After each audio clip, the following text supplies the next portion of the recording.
Hey everyone, welcome to another video. Today I'm going to tell you the best ways that you can improve your 5k time. Whether that be you've got into parkrun and you want to see that time go down, whether you've just uncouched the 5k and now you've hit a plateau and you just want to start getting faster. I'm going to tell you the things you need to think about if you're looking to get that 5k time down. So let's get straight into it. Okay, so you might notice that I transitioned indoors. A, the audio is not good being out on a windy exposed track, and B, the camera started to move in the wind as I was filming, which obviously is not quite ideal. So ignoring that, we're going straight into it, pretend I'm on the track. The first thing we need to think about is our aerobic capacity. Now, you would have heard running gurus all over the internet talking about zone 2 training. Now, zone 2 training is where we're operating in a heart rate percentage of usually between 60 and 70%. Now, the thing that everyone comes to me with zone 2 training is that it's really hard because they feel like they're running so slowly, it's not even worth it. But I promise you, it's something you need to do more than once a month. You need to do it a couple of times a week for preferably at least 40 minutes if you can. And obviously build that up over a few weeks, getting some solid sessions in. Even if you're stupidly slow, keep going with it. Also remember that if you're going so slow, it's too demoralizing for you to even want to run. You can achieve zone 2 by any other means of cardio, okay? We can achieve it by cycling, for example. And that can be an option, at least in the very short term, of you getting some zone 2 training in. Because remember, the stimulus we're looking for here is the heart rate zone, not necessarily time on the feet of the running, okay? This is more what we're going for here. So that can be a short-term solution. So you can build up your zone 2 capabilities and then eventually, maybe as you get a bit faster or you get more confident, you can do zone 2 properly running, okay? So a couple of sessions a week, at least for a month to 6 weeks, 30 to 40 minutes each time. Keep that heart rate in the 60 to 70%. If you don't have access to heart rate data, then you can just keep the pace what we call conversational. So I could be having a chat with my mate and at no point am I not going to be able to finish my sentences as a whole. I'm not going to mumble because I'm out of breath, anything like that, okay? So that's your aerobic capacity. Once we've built this base, this foundation, we can move on to our next factor, which is... So I'm not going to spend too long on this next factor because it's more of a supplementary to our aerobic capacity and the last thing that we're going to speak about. Now, I'm going to pause you before I even say anything. You need your aerobic capacity before these next 2 steps, okay? You need to have that. You need to have that first. That underpins everything. Right. Now I've told you off, or I've just given you a word of warning. We're going to go into number 2, and that's going to be our speed training. Now, I like to do the speed training via intervals. Now, this is pretty simple. We're looking at intervals ranging anywhere from 600 meters to 1500 meters. These intervals need to be faster than your 5k race pace or target pace, okay? We're developing speed here. We're not necessarily looking at lactate threshold of these, okay?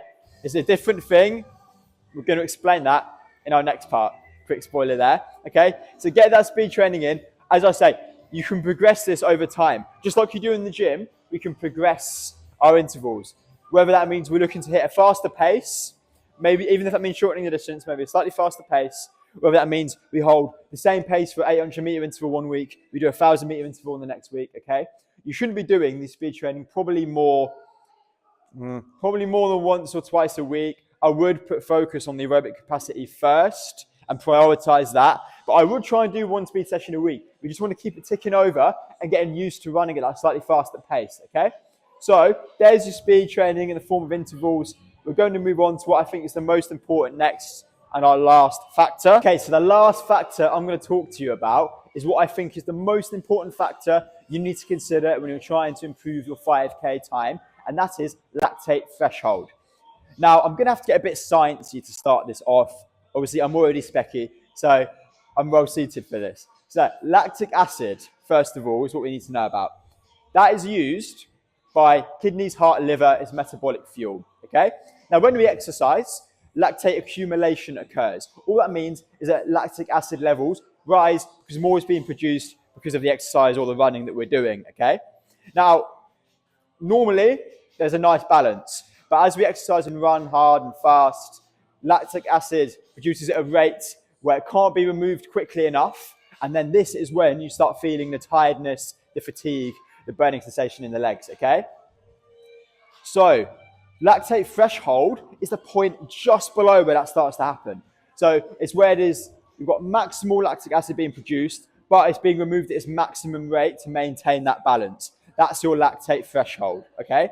Now, how do we run at this? Now, truth be told, you can't just be like, I know exactly when I'm at my lactate threshold, but we can tune our training accordingly to trying to be getting this in. This is without a doubt the biggest determinant of whether you're going to get that 5K PB, because it's going to be if you can sustain the speed. You've already got the aerobic capacity base. You should have the speed. The lactate threshold, if you like, always ties it all together. This is the missing ingredient. Now, how do we do this? We're going to do this again in the form of intervals, but these are not speed intervals, okay? You want to be accumulating about 30 to 40 minutes of lactate threshold training. The way I do this is by splitting them up into chunks of anywhere from 5 to 10 minutes, okay? I quite like the 8-minute interval for lactate threshold. It sucks, it's hard, okay? And obviously, if we accumulate 5 by 8 minutes, we're within 30 to 40 minute ratio that I talked about, okay? Now, the way you're going to do this, you're just going to run this, I would say, sustainably hard. Now, you do not want to be starting at a 4-minute kilometer pace for the first 4 minutes, and then you finish on a 6-minute kilometer pace or a 5-kilometer pace. You want to find the fastest speed that you can maintain for the whole time. That's going to give you the best chance of getting as close to your lactate threshold as possible. And you will know when you're at lactate threshold because you'll be able to sort of feel the fatigue is really starting to set in. It's getting really hard to maintain this pace. That's when you're there. That's when you've got to really fight and try and hold it, okay? Because lactate threshold can be the deciding factor between a PB and not a PB, okay? So there's your 3 factors. Let's go into the recap. Okay, so there you have it. There's my 3 biggest factors for you to consider when you're trying to improve your 5K running time. What I'm going to do is leave you with a quick recap because I have gone into some scientific principles today. So I'm hoping I haven't confused you and I've explained it nice and clearly. Right, at the start of your training, aerobic capacity is the most important because you need to get that first. This is your gas tank, okay? If I have the most premium, fastest petrol in the world in my car, but I have a gas tank that's only going to last me 5 miles, it's fucking useless, okay? Don't be useless. Get your aerobic capacity first. As tedious as it may be, sort that. Once you've done that, it then becomes more important to focus on lactate threshold, which is why I said it's the most important. Once you have the aerobic capacity, then we're on our lactate threshold, okay? We want to be running in that uncomfortable sort of pace. And I know you know exactly what I mean. The uncomfortable, you know exactly when that happens. That's going to be the most replicable to your 5K race that you're going to get this PB in. The speed training is something you just need to keep on top of, just keep everything ticking over, running faster than your race pace, just so your legs are aware they do need to actually get their arse in gear and move quite fast at times, okay? Hopefully, you've understood all the principles in this video, and I look forward to hearing about your 5K PB. If you use this video and it helps you get that PB, please let me know on any of my social medias or drop a comment down below. If you want to see more content like this, please drop a like or subscribe on the video, and you will get more running content about how you can improve the best gear, all of that sort of jazz. Next week, I've got one for all of those of you who like your running mixed in with some functional fitness, because I'm going to talk you through the best way you can plan your High Rocks race week ahead of Olympia, okay?